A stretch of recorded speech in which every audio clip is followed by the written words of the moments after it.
Deonna Purrazzo made a grand entrance into AEW from her native New Jersey. To start off her 2024, the Virtuosa made a debut for the organization in 2022, but after showcasing her abilities to the Globe and Impact Wrestling, now TNA, Purrazzo joined All Elite and hasn't looked back.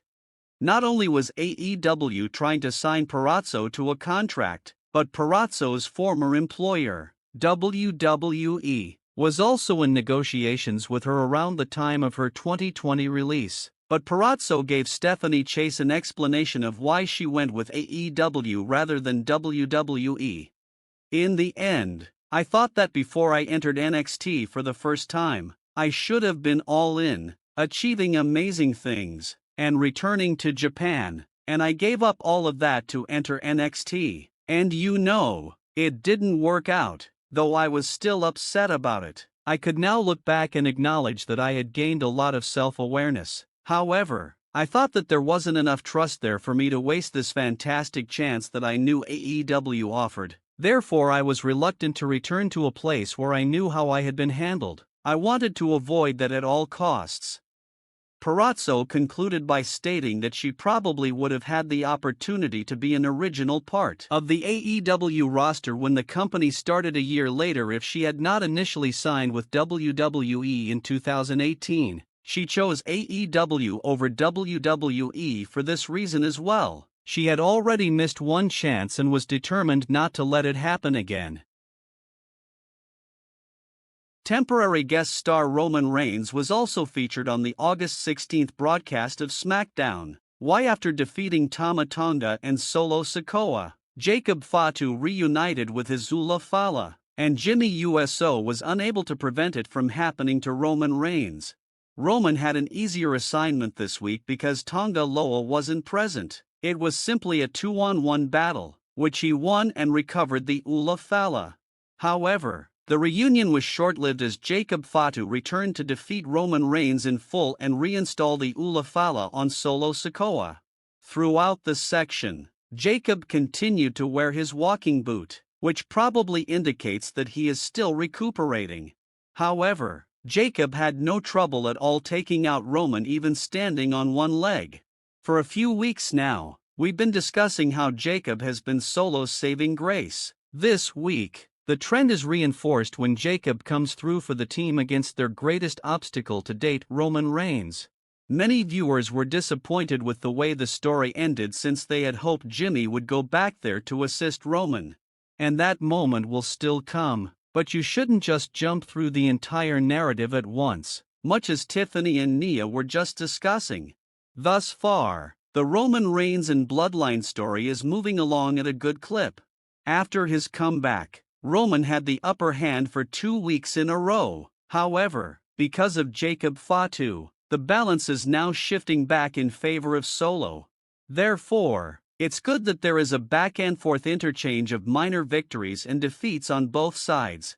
Roman Reigns will now go back to the drawing board and consider bringing Jimmy back. Jimmy will surely be among the very first members that Roman brings back, so Jimmy should be next on the return list. Roman needed to go through this beating for the sake of the story and for his character to get that rude awakening that he can't do this on his own after all. Thus, it's possible that Roman goes missing for a few weeks before returning with such additions and modifications. From there, they might decide that 2 isn't even sufficient, at which point they might look at making even more additions. However, Roman recently had a significant introduction to Jacob, which will undoubtedly cause Roman to reconsider this entire strategy. However, what do you think of the stories from today? Please feel free to comment below. Subscribe with all alerts enabled, and hit like if you found the content interesting.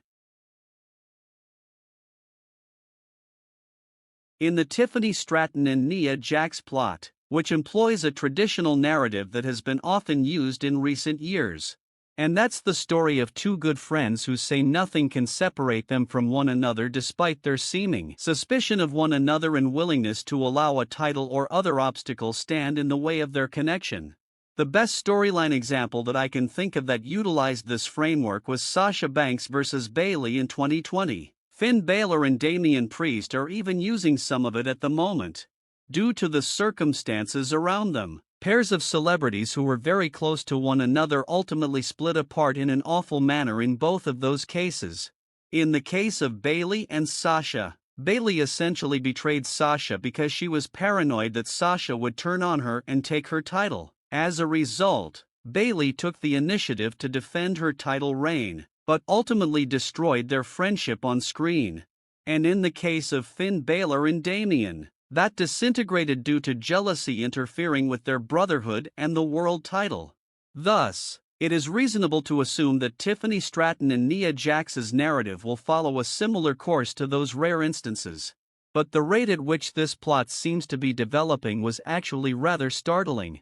On the August 16th episode of SmackDown, Tiffany Stratton organized a party for Nia Jax's championship reign. However, Nia turns to Tiffany almost immediately and bemoans the fact that this ceremony isn't exactly her style. Tiffany put unicorn balloons in the ring, but Nia stated that she's all about being ferocious and dominant, and those didn't really match that.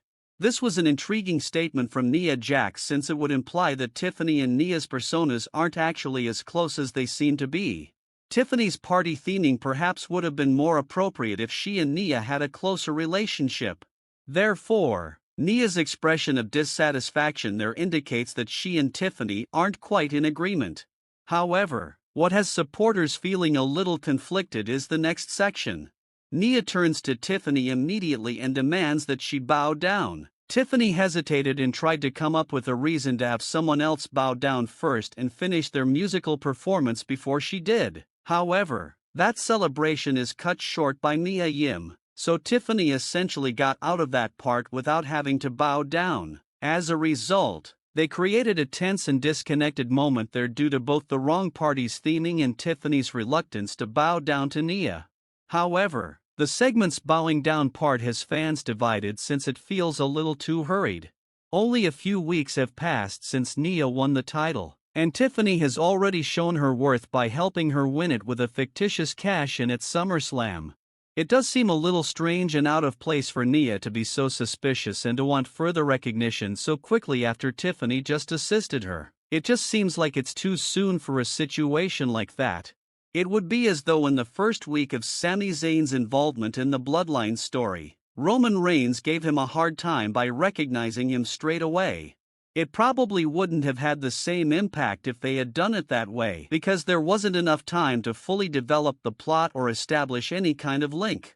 That's why the way it was handled in the instance of Roman and Sami was so flawless. Roman allowed him in and let Sami get away with it for a few months before saving the big bow down part for the very end, and it worked just fine.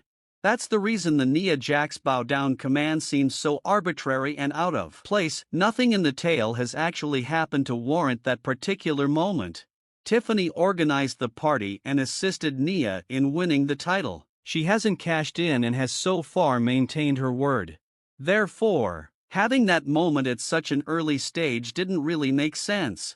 A better scenario might have occurred if Tiffany had been acting strangely or if she had been trying to profit from Nia Jax. Now, in that situation, it would be very reasonable for Nia to chastise Tiffany and insist that she kneel down.